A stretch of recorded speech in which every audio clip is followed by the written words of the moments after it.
আপনি যদি কারো প্রতি জুলুম করেন তাহলে আপনি জালেম, সে হচ্ছে মজলুম। সে কি মজলুম?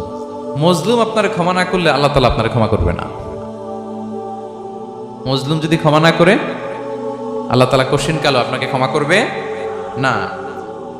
এজন্য জুলুম যেন আমরা কখনো না করি প্রিয় ভাইরা। জুলুম শুধু আল্লাহ তাআলা আমাদের উপরই হারাম করেনি, আল্লাহ নিজের উপর হারাম করছে। জুলুম শুধু আমাদের জন্যই হারাম না, আল্লাহর জন্য হারাম। আল্লাহ তাআলা বলেন হাদিসে কুদসিতে, ইয়া ইবাদি, হে আমার বান্দারা, ইন্নী হারামতু যুলমা আলা নাফসি, আমি জুলুমকে আমি আল্লাহ নিজের উপর হারাম করেছি। ওয়া জাআলতুহু বাইনাকুম মুহাররামা, এবং এই জুলুমকে তোমাদের উপর হারাম করেছি। ফালা তাযালামু, তোমরা একে অপরের উপর জুলুম করো না। জুলুম শুধু আমাদের উপরই হারাম না, আল্লাহ নিজের উপরও হারাম করেছেন। তাহলে জুলুমের সাথে কি মুমিনের কোনো সম্পর্ক থাকতে পারে?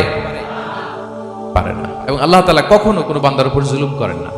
ওয়া আন্নাল্লাহা লাইসা বিযাল্লামিন লিল আবিদ, তিনি তার বান্দার উপর জুলুম করেন না। কোনোভাবেই যেন জুলুম না হয়ে যায়, এজন্য আল্লাহ তাআলা কিয়ামতের দিন মাওয়াজিনাল কিসত, ন্যায়ের মানদণ্ড তিনি প্রতিষ্ঠা করবেন, যাতে একটু ভুল না হয়ে যায়, জুলুম না হয়ে যায়।